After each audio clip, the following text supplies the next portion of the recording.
Hello guys, ito. Nag-adobo tayo ng sitaw. Pasasawag na po natin dyan itong konting giniling at konting hipon. Siyempre, ito panggigisa natin dyan, bawang, sibuyas. Yan lang po muna.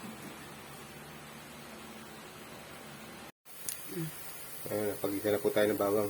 Pag-gisa po natin muna yung sibuyas. Kaya po natin luto yung yung adobo.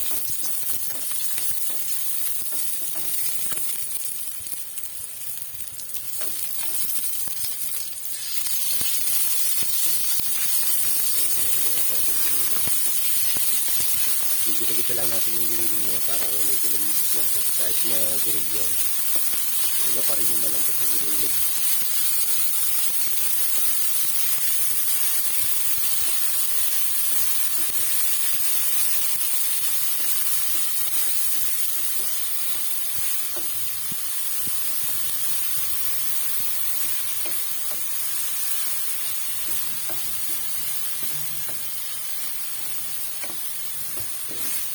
Nilagay po natin yung konting hipon.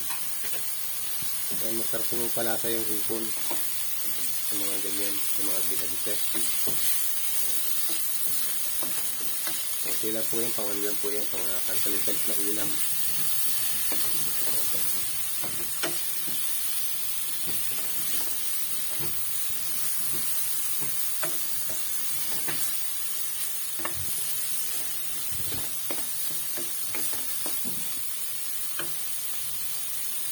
Pagbulat po natin yung sitaw. Mabilis lang po lutuin yan. Adobo lang po ng gabi natin luto.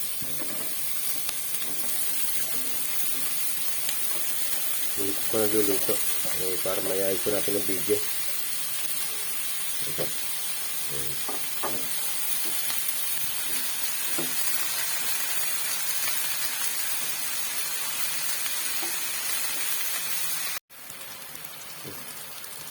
Nagigaya po na rin yung toyo.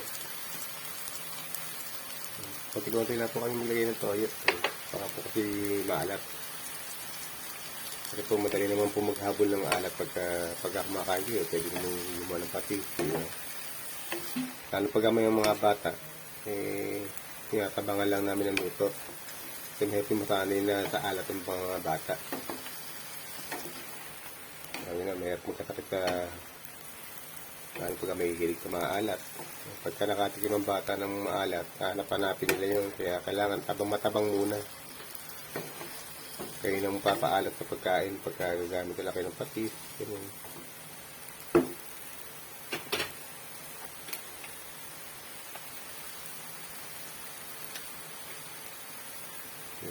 Higyan pa natin siya ng suka.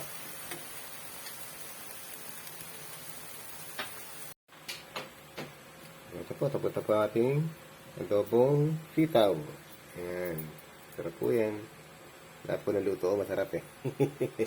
Salamat po. Tawa po kayo dyan.